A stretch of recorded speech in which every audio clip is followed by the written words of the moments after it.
ये 25 दिसंबर साल 1945 का दिन था। 15 नेवी एयरमैन ने फ्लोरिडा से टेक ऑफ किया।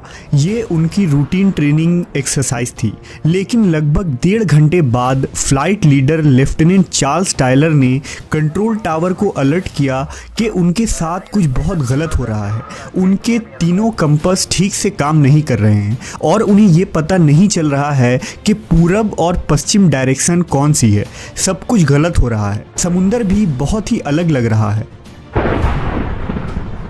अटलांटिक ओशन का पश्चिमी हिस्सा, जिसे आज बरमूडा ट्रायंगल कहते हैं, इस इलाके में उड़ता हुआ ये जहाज़, जिसका नाम फ्लाइट 19 था, वापस कभी नहीं देखा गया।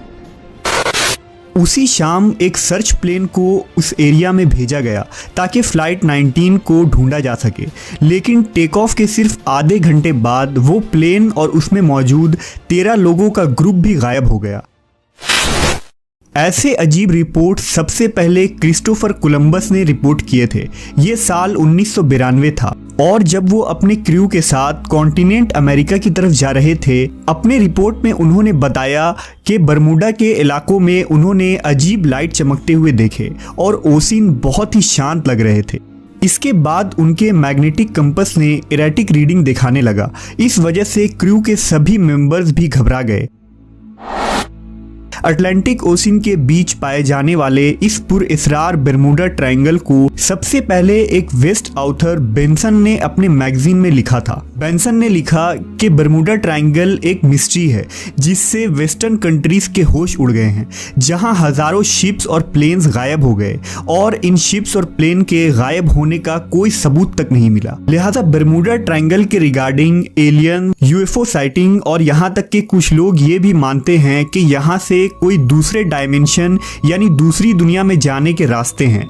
ये सारी बातें तब हाईलाइट्स हुई थी जब एलन ऑस्टिन नाम के एक अमेरिकी जहाज को अटलांटिक ओशन में एक भटकी हुई नाव मिली। इस जहाज के लोगों ने इस नाव को अपने साथ ले जाने की सोची, इसलिए कुछ क्रू मेंबर इस नाव में दाखिल हो गए और इसे अपने साथ ले जाने के लिए चलाने लगे। लेकिन इस सफ़र के बीच में ही दोनों जहाज़ एक दूसरे से अलग हो गए और जब वो वापस मिले तो उस नाव में गए क्रू फिर से गायब हो चुके थे।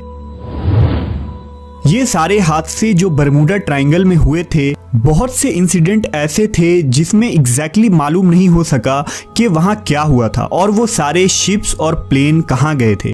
ऑथर जियान काउसर मानते हैं कि इस एरिया के एटमॉस्फेयर में कुछ इलेक्ट्रोमैग्नेटिक एनर्जी है, जिसके वजह से मैग्नेटिक कंपास काम नहीं करते और लोग भटक जाते हैं। इसके वजह से एक तरह का इलेक्ट्रॉनिक फॉग भी बनता है जिसे कोहरा कहते हैं, जो प्लेन और जहाज़ों के साथ चिपक जाता है।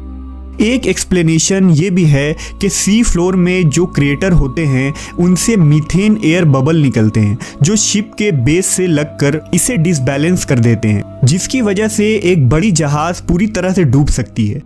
इसके अलावा यहाँ मौजूद पोर्टो रिका स्ट्रेंथ इस बरमूडा ट्रायंगल के अंदर आता है। ये स्ट्रेंथ एक बड़ा सा होल है जो समुंदर के बीच में मौजूद है। इसकी गहराई अराउंड 28,000 फीट है। लिहाजा कोई भी प्लेन या एयरक्राफ्ट अगर डिस्ट्रॉय होकर नीचे गिरा तो वो इतनी गहराई में पहुंच जाता है कि इसे कभी खोजा नहीं जा सकता। बरमूडा ट्रायंगल को डेविल्स ट्रायंगल यानी शैतानी तकून भी कहा जाता है। हैरानकुन बात यह है कि बरमूडा ट्रायंगल दुनिया के जिस खित्ते में वाक़ है, ये बहरी जहाज़ों की सबसे ज़्यादा ट्रैफिक वाले इलाकों में से एक समझा जाता है, जहां से अमेरिका, यूरोप और एशिया आने जाने वाले सैकड़ों जहाज़ रोज़ाना गुजरते हैं। लेकिन इसके बावजूद इस खित्ते से ऐसा खौफ आवाम के दिलों में बैठा हुआ है कि इसके पीछे कोई ना कोई कहानी छुपी ज़रूर नज़र आती है। कुछ रिपोर्ट्स के मुताबिक यहाँ खिलाई मखलूक भी देखी गई है। कुछ मुहक्किकीन ने यह दावा किया है कि बरमूडा तकून में दज्जाल मौजूद है और वो सामने आने से पहले यहाँ अपनी ताकत बढ़ा रहा है और एक मखसूस मौके पर सामने आएगा।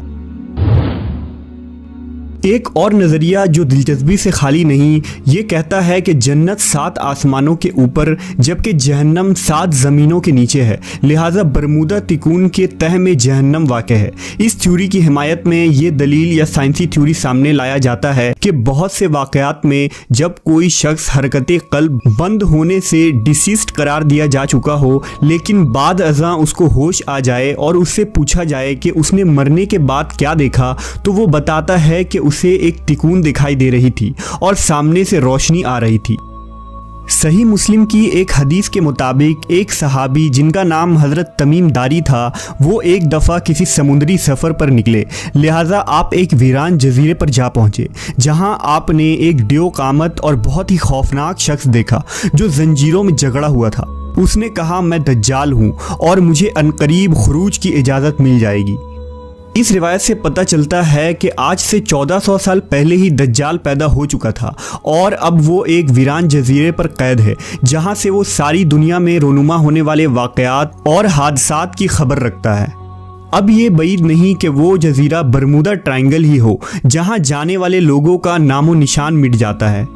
सही मुस्लिम की हदीस के मुताबिक रसूल अल्लाह सल्लल्लाहु अलैहि वसल्लम का फरमान है कि जान लो कि दज्जाल ना शाम के समुंदर में है और ना ही यमन के समुंदर में है, वो मशरिक में है।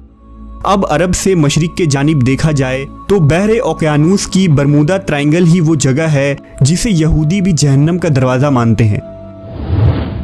मिस्री मुहक्किक ईसा दाऊद ने अपनी किताब मुसल्लस बरमूदा में लिखा है कि दज्जाल बहरुल काहिल के उन गैर आबाद और वीरान जजीरे में था और हुजूर के वसाल तक वो बेड़ियों में जकड़ा था, मगर आखिर रसूल अल्लाह के वसाल के बाद उसकी बेड़ियां टूट गईं और वो आज़ाद हो गया।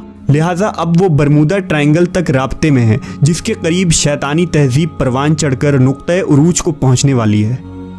क्या बरमूदा तिकोन ही वो जगह है जहां दज्जाल कैद है और जिसकी खबर 1400 साल कबल हुजूर ने सहाबा को दी थी?